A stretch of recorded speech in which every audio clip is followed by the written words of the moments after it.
What's up, everybody? This is DJ Lionhead, and this is the Support Your Boy podcast. Guess who we got back on the pod? What can I tell you, man? She is a vocalist, a rapper, a singer that you want in your hook, and a person you want to collab with on your verses. It may cost you some money, but it's goddamn worth it.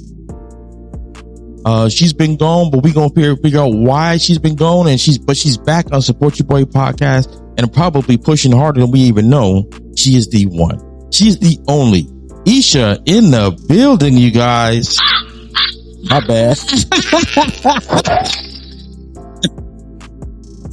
Oh my God.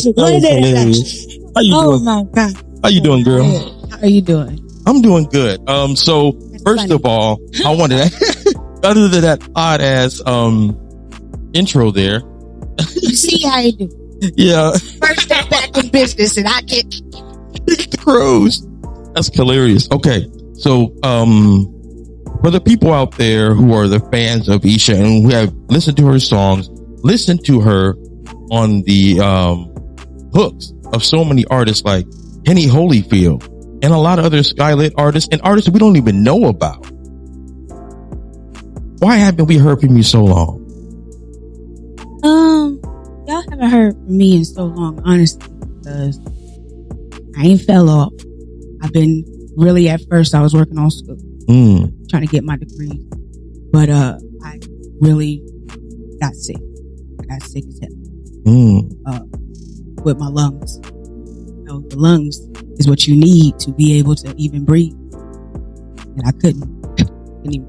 Damn. Things got better time.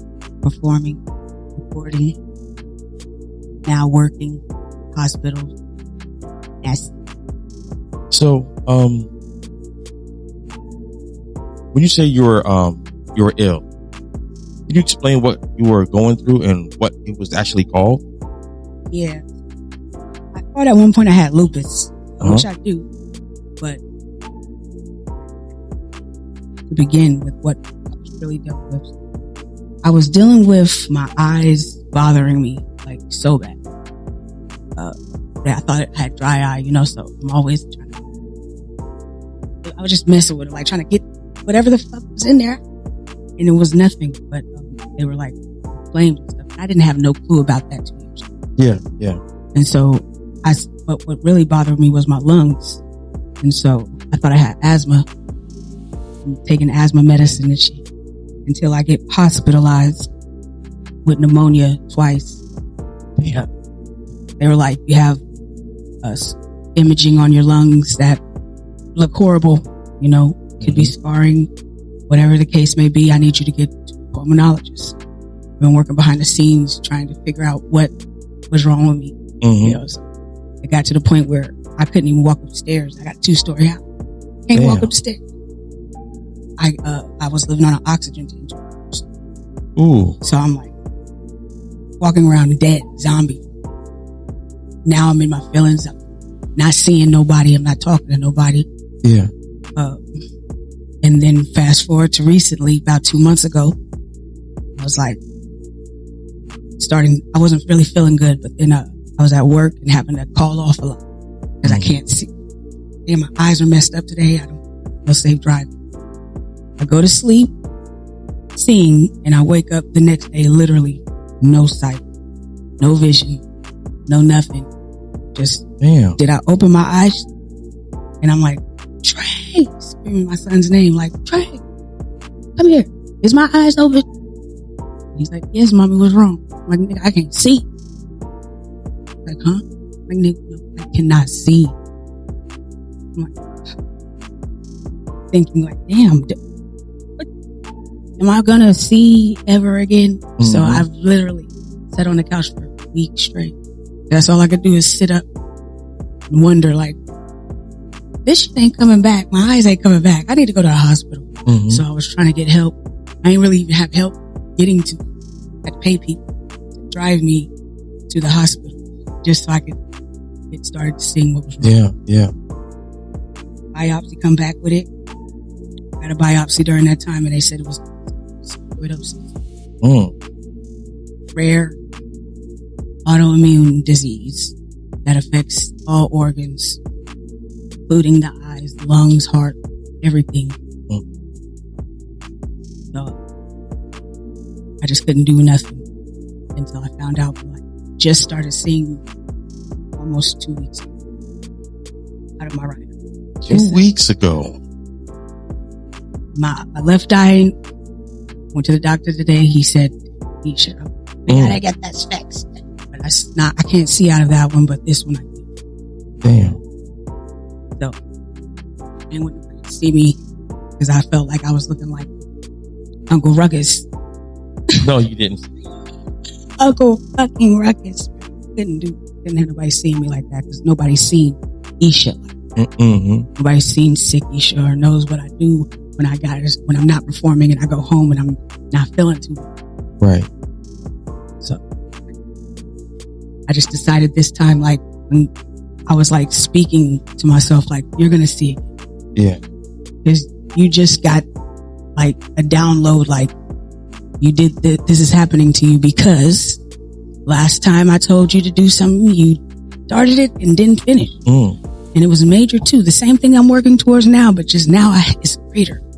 I was told to tell my story last time. I was told to create music to where it's healing for myself, and I did, but I stopped. And then I was also told to do the Rise of Divine, which is women empowerment. You know, to empower the women, and wondering why we had to take an L for the man to grow. You know, that was very strict instructions, and I had till December of 2 years ago to finish. I did not, because I was talking to the people here and there. It wasn't hearing me. It's hard to talk about something when people ain't really hearing you. Right. Or seeing the vision. So I said, God, He gonna give it to me. Thank you in advance. You know, for my eyes, I'm seeing again. And one day that right eye opened up. I'm like, oh shit. Oh damn. Like, who you know went blind and then could see again? I only heard of that in the Bible. So, I'm like, okay, God, I know what to do. I'm scared to do it, but I'm gonna do it. I just started putting shit out there. Yeah. Telling them a story. People listen, they listen. If they don't, I'm just following instructions. Yeah. I get it. So obviously that empowered your faith. Yeah. To the maximum. Man, that had to empower your faith, because it sounded like you were losing hope during the time you got one eye going, but the other one you just was kind of satisfied, like, all right, this ain't happening. But then, you know, all you had left was just faith, and you leaned on that. And I don't know if it's right to say somehow, but of course, with time and consistency with your faith, it happened. Came back. I call it speaking it into existence. Your words have power, and so everything that I speak, it has to be positive, because even with this now disease, any type of negativity, the slightest, affects my eyes. And so it's like right now my eyes are not doing good, because all last week I was in my emotions for some reason. Real depressed, real angry, like just damn near crashing out, as they say. Like, yeah. So now I'm trying. I guess it's like me trying to learn how to not get angry or receive other people's energy. You definitely have a lot to be thankful for. I can tell you that, because I don't even know how people would even have the wherewithal to be positive once they just lose their sight. I think it would be easy just to stay negative all the time, just unless they're blind and went through what you went through, they don't know what it's like. How can somebody tell you what it's like? They can't. It's only I can tell me what it's like. Yeah. And I can tell y'all what it's like, because I don't think people understand the magnitude of when I say blind. I literally mean no vision. None. Still none. Damn. They think that you probably see like shadows of people type shit? Yeah, no, none. My kids had to walk me around the second week, holding my hand up and down the stairs, doing everything for me. Everything. This is kind of a weird question to ask. What was the most annoying thing that you had to go through when you couldn't see? Most annoying thing? Yeah. I got you. Go ahead. My eyes really, the pain, swelling, the feeling like this thing got me fucked up. The strings, bruh. It'd be the strings, but it'd be like, makes me so frantic. So that everything else was cool. It was just that process of the swollenness and being inflamed. It was just, it was traumatic. I ain't gonna lie to you. And I wrote a paper on it at school. I'm still writing it because I failed classes because of this sickness. My last assignment was to write about the power of language, and we had to find a topic. My topic was power of language in life-changing, traumatizing illnesses. And I was going to write about my stuff, and it was like helping me heal and do research and all this stuff. And then it was too late. Class was over. Teacher submitted the F, but whatever. Yeah. I'm gonna stay positive about that because I'm trying to be a psychologist too. Oh, okay.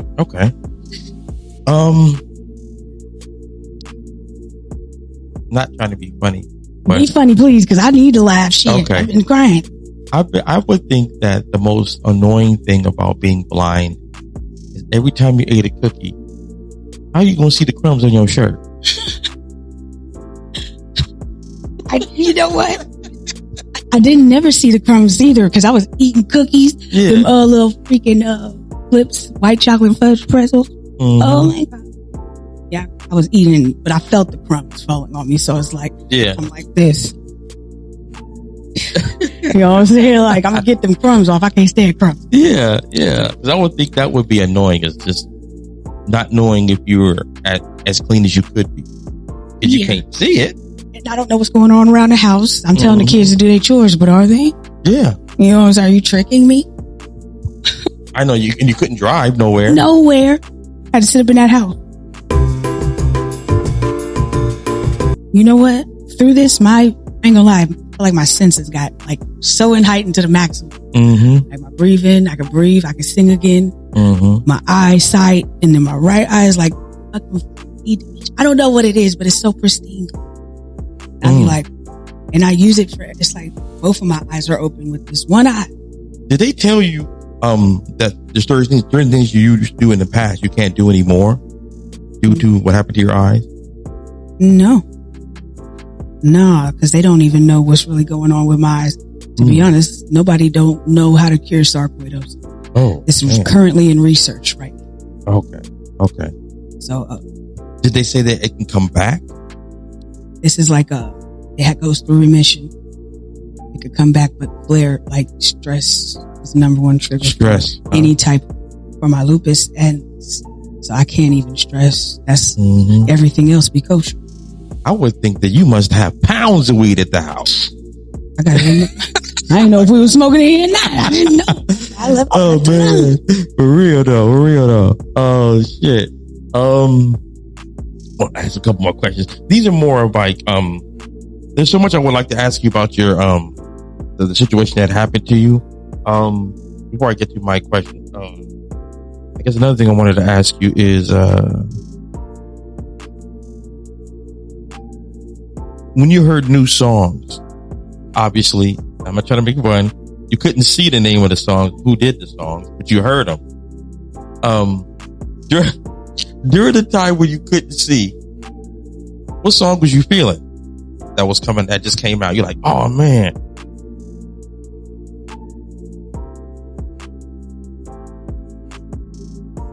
Two things. Really, I didn't really listen to no music except for one song back to back. to me. And then there's this one girl named Dolce or something Dolce. like that? Yeah. She had this song, but it was like talking shit, like I don't know what it is. Yeah. Like twice. I remember, and then she had like one part where she was like in therapy. Yeah. Kind of situation. She's dope. I'm like, damn. That's one person I'd like to do some music with. She's kind of like me, Right. She was for sure. Okay. Yeah. It had to suck when you start listening to her. Check out my new music video. You're like, bitch. And honestly, I just felt like, I don't know, it was resting period. I was being forced to rest. Right. And that's cool. And I'm glad you did, because the fact that you have your sight back, we have actually got you back. Which reminds me to ask you, how close are you to getting back into music? Or are you still taking a break and trying to enjoy the situation of the fact that you got your sight back? I've been trying to get into music since the eyesight came back. Damn. I got some music I'm trying to finish now but I don't want to do it at my house. I don't want to record at my house because I've been in my house. I want to go somewhere else where I can get this inspiration, where somebody else can focus on producing it. I can sit back and just worry about my vocals and how I deliver. I've been ready to make a docu-series. I wanted to do my journey, life with sarcoidosis, but also intertwine that with my life story as people are seeing it, like somebody filming me. Right. Real documentary. I need that. Yeah. And so I'm ready though. Like I'm ready to do my business. Like I've been working on the business aspect. Okay. What kind of business you working on? It's called a music therapy center. Unapologetically release music therapy center. What kind of music would be done with just any kind of music? Just whatever that soothes the soul, I guess. So the purpose is to do therapy first. I want to sit down. I want to listen to your story. I want you to get all the pain out. Releasing it is healing. When you heal, when you're ready though, we're going to go lay this track. We're going to put that on a song. So it's there. You ain't hurting from it no more, but you can listen to it. Right. That's what I did. Okay. That's good. That's dope. Yeah, because I think music and therapy goes so close together.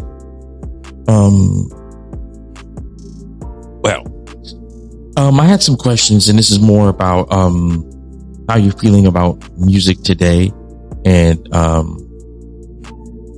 questions I never asked you from the previous time we interviewed you. So, one question I want to ask you: can you name something you've seen in the past or currently, a hip hop trend that you just tired of seeing online? Like, for example, remember the time when they were doing music videos, they were doing the guns with the laser lights? That got on my nerves. But, whatever that Esha said, you know what? They need to stop doing this. What's that one thing you say? They need to stop this. Oh, shoot. Was it the man that was zombified after he took that flocka? And they was like, he needs some milk? Was that it or about this trip? I don't know what that one is. But yeah, that sounded like that would get on a person's nerves. I would say, I don't follow the latest trends, like I'm behind. Or back then, let's see. Oh no, just people copycat. Copycats? Oh, okay. I don't like copycatters. Another question I had about, in your opinion, in the world today, or your entire career, do you feel that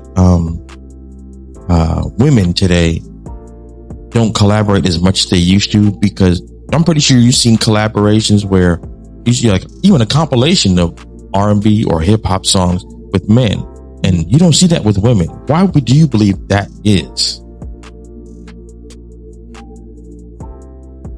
Motherfuckers be jealous. Damn. Or, competition. Women don't know how to do stuff together all the time. Depending on the certain type of woman it is. It's always something. I actually ain't gonna lie to you. I do be wanting to do songs with females, but it don't be going that way. It don't go that way. Is it more that they they don't get back to you when you try to hit them up? Like, oh, we should do a song together. They just don't hit you back, or they don't even friend you on Instagram or, you know, whatever, follow you type shit. I mean, what is it you think that is slowing them down from fucking with a person as good as you are in music? Because they don't know. And they don't, and like, honestly, I'll be like, hey, we should do something together, because I'm hearing what they're doing. And I'm like, oh, okay, you know, because I do producer, I'm an engineer, I'm a dope artist. But they don't hear that. Because they don't see it out. So they're thinking that, oh, she ain't shit, probably. But if you really go find my shit and listen to it, it ain't, I can't say anything, you know, because but I deserve to. I am dope. Yeah. And if you sleeping on it, that's your bad. That's your loss. Because I'm a musical enhancer. I enhance that shit to the next level. I saw that you, before the whole, situation with your eyesight, before that, I saw that you were not only rapping but singing and producing your own stuff. What I wanted to ask you is, damn, I just had it. It's weird. Okay, yeah. So, but I wanted to ask you is, when you make your music, do you have a certain kind of fan base in mind, or just whoever feels it? No, I don't have a fan base in mind. I only sing songs that are healing to me. I'm not singing for the other people, but if you get something from it, that's, you know, it's for you. Okay. And in your opinion, when it comes to women doing, I don't know how to say this, not be disrespectful, music that Sexy Red does, do you feel, why is it that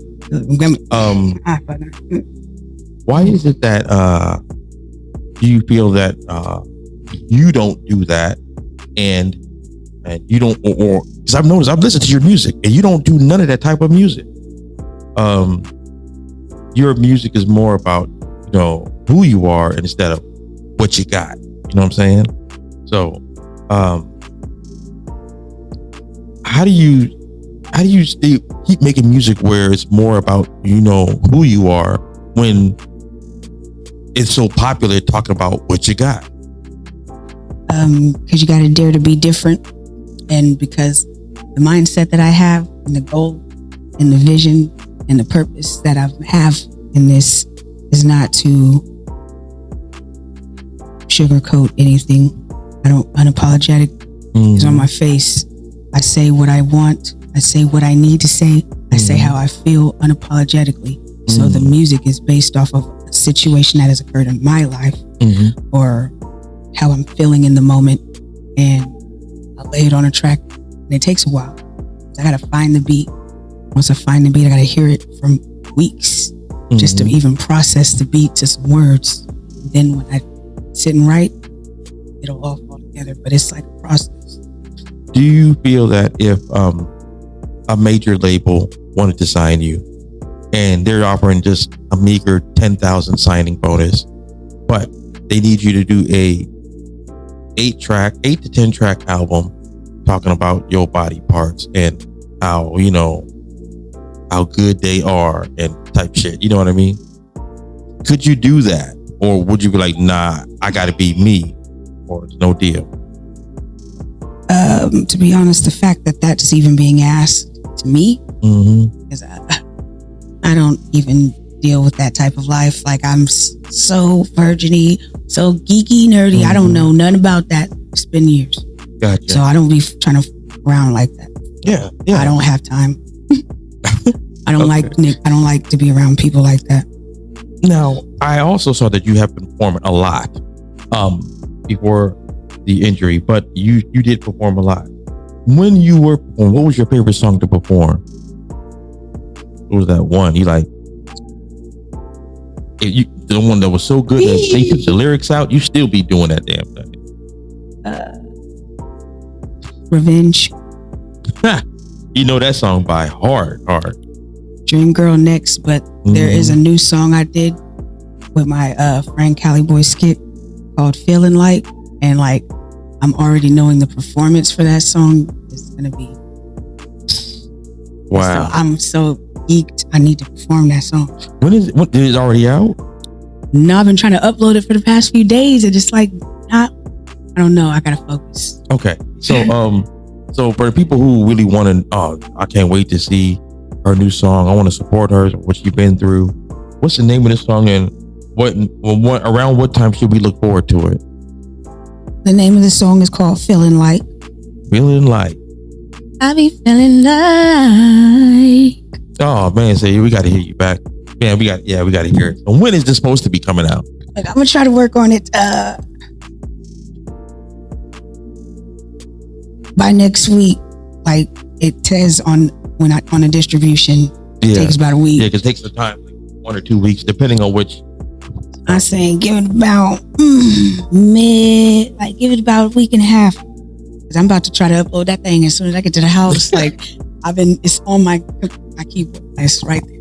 Yeah, so that means that you got something before 4th of July. Hey. Start pushing that thing. At 4th of July, we can start talking about it. You know what I mean? Yeah. And as soon as you put it up, please share it with me, because you know, like a motherfucker, I'm gonna share it. You know, I'll be sharing shit. So that's a goddamn guarantee. So yeah, definitely. I was ready to push the share. Exactly, because it's just gonna keep getting shared by me and shit. All right. At all the times you performed on stage, can you tell us the most funniest thing that happened to you on stage, or that you've seen on stage?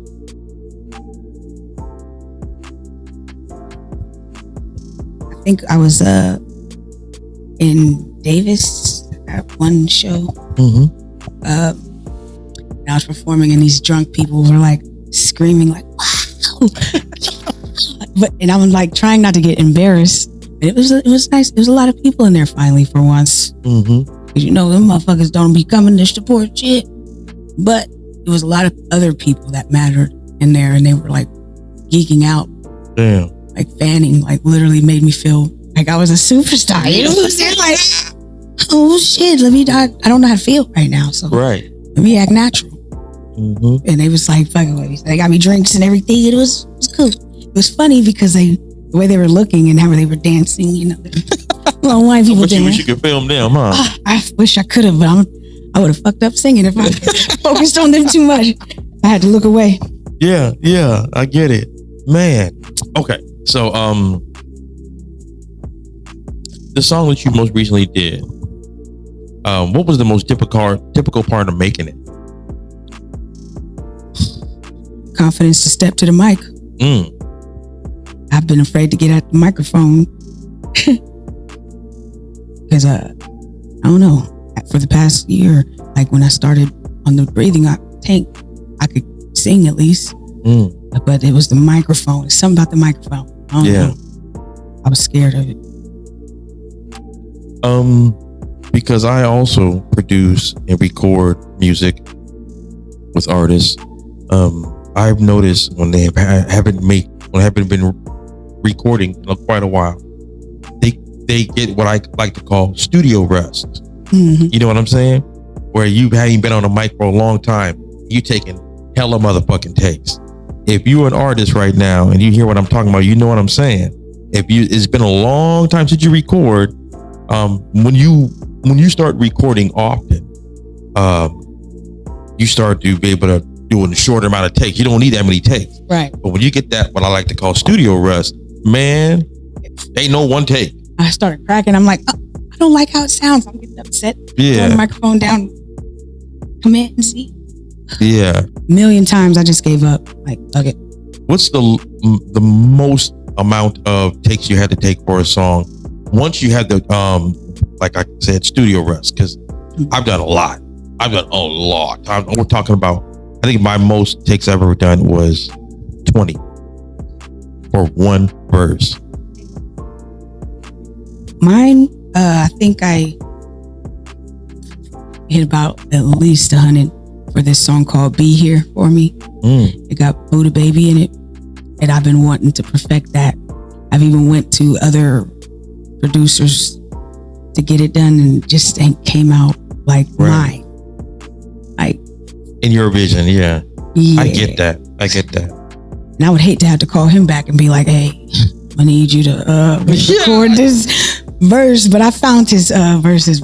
Yeah, I'm gonna just do it. Mm-hmm. But that song right there is one for the one and ones too. It's a new one. Yeah, I can't wait to put that one out either. That was going out too that night. That same night the other one was. That one was too. I was just gonna halfway put it out there. During the time that you weren't making music and you just got your sight back and you start to write, did you have writer's block in the beginning? I had writer's block before this. I've been having writer's block for a long time. So I was only just doing hooks. Well, help a lion out because I'm going through it myself. What has gotten you out of it? Having something to talk about. Boy, do you have something to talk about. Honestly, and just being told that everything will be returned to you greater. And so even the creativity level is maximized. So it's like, if somebody would hit me and invite me to the lab, it won't be a waste of time. Well, I'm doing it now. I'm ready. I'm not bullshitting. People who know me know who I am as far as a beat maker. I have at least right now 240 beats. Just anyways, but yeah, we'll talk about that. And yes, I do record people. So we'll talk about that. And if that actually happens, and trust me, I'm gonna share the living shit out of that. You know how that goes. But yeah, we're gonna work on getting you back into different kinds of music, because I definitely want to do a project with you, because the fact that you not only rap but can sing, and a pretty goddamn good singer too, is very needed, especially today. So yeah, you guys look forward to that. We're gonna make a track. If it's a single, it's whatever, it's EP, whatever we figure out, we're gonna work on that. That's gonna be dope. Excited shit. So you had mentioned earlier to me that you have this voting thing going on. Please tell us, what is this about? So it is called the Top Hit Maker, a chance to tell your story. In the Rolling Stone magazine, they give you $50,000, and then you get to do something like perform on a stage at a global stage somewhere. I gotta look at it again, because I've been getting discouraged, but I've been trying to stay faithful. Right. But the fact of it is the chance to tell my story. Yeah. At a greater range, worldwide. And the fact is, I'm trying to make an impact. Because what I was given is world changing. It ain't city changing, state changing. None of that. It's world changing. It's the frequency. Well, let's say you did win $50,000 and they cashed app you, right? 50,000. That'd be hella funny. They cashed app you, though. But if they cashed app you 50,000, what would you do with it? The first thing. The first thing I would do with it is get on TikTok and say, I won, bitch. Hell no, you gotta keep things a secret sometimes. For real, something like that. You gotta. I'm gonna go buy my building. Okay. Follow instructions. Get started. Man, that's dope. Then if I got a little bit left, I'm gonna give me a Dodge Durango. You know what I'm saying? I want the new blade. You want that new one? Okay. Sorry, y'all. That's my dream. And it's gonna happen. It just will take a little time, but it's gonna happen. So for those people out there who probably looking you up in as far as your music, and my favorite song is Dream Girl. But once they see like how your vocals or how good you are, they're probably gonna wonder, where can I find her online? I mean, is it under Esha? Is it just Esha? And there's probably like 60 Eshas on Spotify. How will I know which way to find the correct Esha? You can go on any platform and type in unapologetically Ish. Now, I'm gonna spell it for those that don't know. Please do. And bear with me, because I struggle sometimes. Okay. UNAPOLOGETICALLY space Esh, ESH. Okay. You won the spelling bee. I did it. Don't fail me now. Yeah. So, I'm so glad you came through. And now that we kind of have an idea, about what you're going through, for the people out there who probably I don't know if you're the only one who had this eye condition, but for those out there, if that person finds you, because I'm going to go ahead, hashtag, of course, that condition. If they find you, how will they get in contact with you if they wanted to say, hey, how did you make it out? Because I'm at where you were in the beginning. Depending on if they can see, but DM me like Esha, ESHA_E91 is my Instagram tag. Unapologetically Esha's Facebook.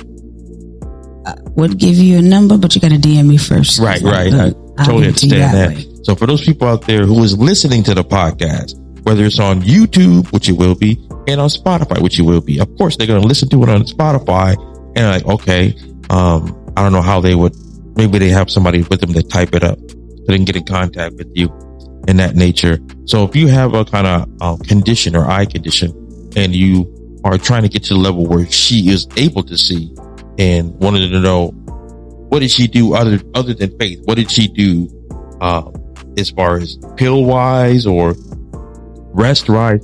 What was it that got you to be able to see? Because some of them are in your situation, they just haven't got to the level where they can see. I ain't gonna lie to you. This whole time I've been dealing with this, I had no medication. Nothing. I was suffering till I was getting my results from my biopsy, which was last month. So no medication at all? Nothing but inhalers and oxygen tank. The only thing that got me through this was positive self-talk. That's it. You're gonna see. Even when I doubted or I'm screaming on the couch crying in pain, I'm still saying it's okay. You're going to see. My son is encouraging. You're going to see. So it's positive self-talk only that is going to get you through it if you ain't got no medication. You see that, you guys? You see what positive thinking can do? We all know what negative thinking can do. They can bring on the negative people. You know what I mean? Because as they say, misery loves company. And obviously she didn't want that kind of company. So she kept that negativity out. So, if this is not a proof that positive thinking works, I don't know what it is. Man, I want to tell you, Esha, I want to thank you for coming to Support Your Boy podcast. And I want to ask you the biggest question I ask everybody.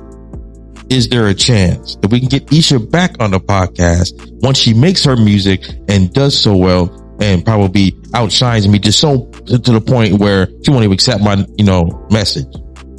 I ain't never gonna do that. I ain't that type of person. I'm not that type of person. Yeah. Those who help me. Yeah, you see that, you guys? She can come back on the podcast as she's developing, building her life, building her therapy, building. She ain't gonna shut us out. That's dope. Again, I want to thank you, Esha, for coming to the Support Your Boy podcast. To you guys out there, I want to say, if you can, and you only seen this podcast because you fuck with Esha and don't know who the hell this lionhead dude is, do me a favor. If you see it on YouTube, follow the podcast. Go ahead and hit subscribe, because I and Esha can only get bigger with your help. Right. And I can only win that dang contest with your help. I can't win if I do anything. I can't do nothing to win. So what I'm going to go ahead and do is, I already shared on my story and I will share it again so you guys can vote again for Esha. Again, I want to thank you guys for coming to Support Your Boy podcast. Until next time, you guys. Peace.